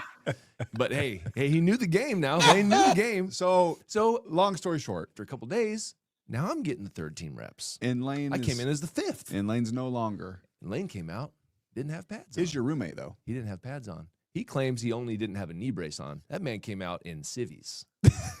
And Jeff caught him at the numbers and said, Lane, what are you doing? He's like, hey, I just figured I don't need my pads today. You're going to give Dave all my reps. Back to the locker room. Lane, Teddy. So I don't have an offensive coordinator on the field. I don't have my roommate, Lane. And then Lane comes back out. He's got a polo on. Yep. Same day. Yeah. Wide receiver coach. That's how the coaching started. And so I feel like if I would not have pushed him out of that third spot, he'd still be playing 100% quarterback in the CFL. The dominoes. CFL? That's right. Started with you. That's right. We love Lane. We love Lane. Happy for you, Lane. Yeah. How about that? That's how it always starts. How great is that? At some point, you realize, you know what? I'm not good enough to play. Just came out in a polo. I really know the game. I just came back out in a polo. Yeah. There's another famous coach that has a very similar story. And I'm trying to remember who it is. Like the coach went to him one day and just said, hey, you're really giving it a great effort. And I just, I'm really impressed at your courage, getting your brains beat in every single day. And you never quit. You stupid son of a bitch. Start coaching because you suck as a player. And that's when he started coaching. It's like there comes a day for many of the great coaches when you realize you're not a good player. But you really know the game and you're super smart. You should go into coaching. And for many, that's how it all starts. Yeah. What else here? Marty says, I have my own experience, not anything crazy, but I'll just say the shiz was crazy. Oh, you have a UFO experience? Oh, damn. I got to know about that. You just had one in Tampa, JP, right? A couple months ago? Well, I didn't know what it was, and wasn't necessarily saying. I was just having some fun with it. Yeah. But it turned out to be a Starlink launch from Texas.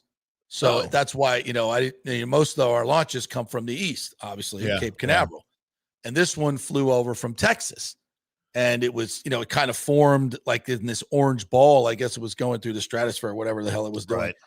And then it went over Bayshore, and I was like, what the hell is this?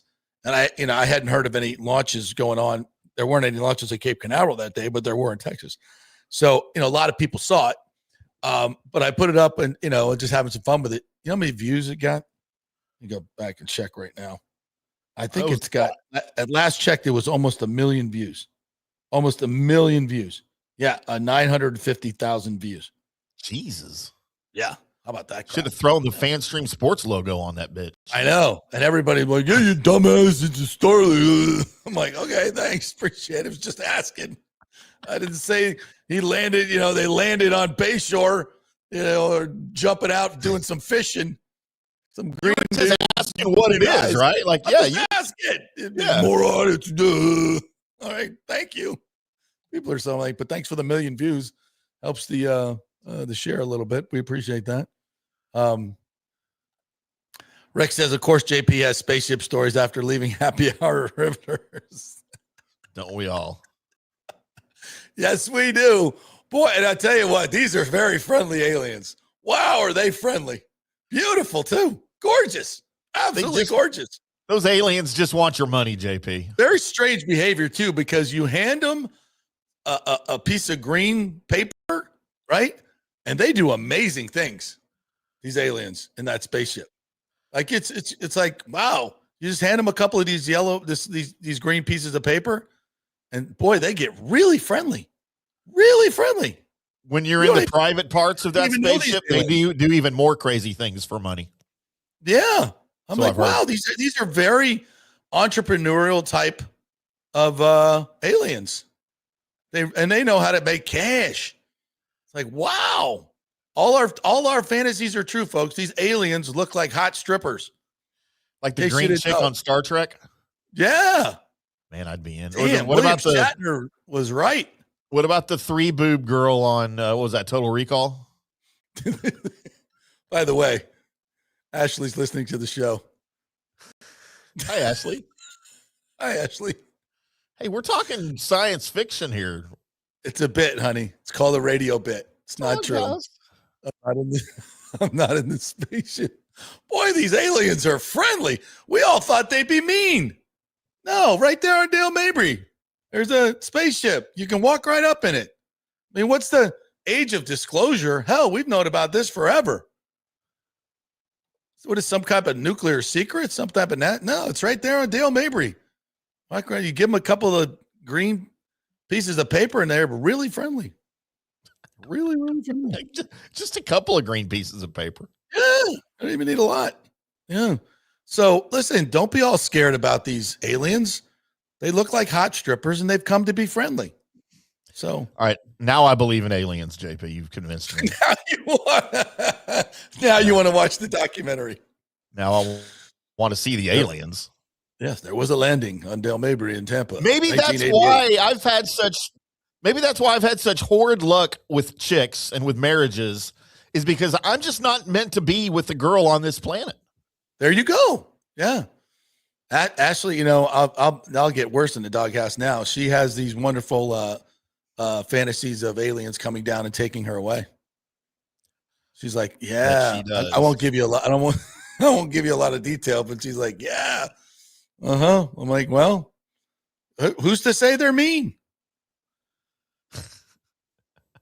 Can't wait. Please, take me away. Ashley's right. Please. Like, if they come down and want to take you, you going? I'm like, hell yeah. Have you seen what the future looks like in America? It ain't pretty. It is not pretty. Yeah. All right. Anything else we need to get to here, partner? I don't think so. All right. Well, the world is ending soon, so don't worry about a college football playoff. The Tropicana Field is new, by the way. Everything is going to be new inside. They did a media tour yesterday. Oh, wow. Of course, it's not done. But right now it looks like a big beach ball because there's different color panels, but they say they're going to bleach out so it'll all be white by the time we get to play. I wonder. I don't know. They said I didn't hear from the media people. I didn't get an invitation. You weren't invited again? No, I was not. Their PR department is still not put me on the email list yet. Yeah, we'll see. We'll see. Nothing imminent just yet. Although they may want to go over to the winter meetings next week over in Orlando. I think you should do it. Let's do a show from there. Rick says, I think Ashley's talking about the gardener or the pool guy. We don't have a pool. Even more strange that there's a pool guy showing up. We don't have a pool. What's going on? Why do we have a pool guy, honey? We don't have a pool. I don't know. Just in case, JP. Just in case we get one. Oh, all right. I'm done with you people. Thank you guys for joining us. Appreciate you. Thanks to Joey Johnston for joining us, and also the great Brian Bradley, who predicted a 7-3 win tonight. Kucherov 5 points. So go to your Hard Rock app and make that parlay, kids. Be fantastic. Have a great day, everybody. We'll see you tomorrow.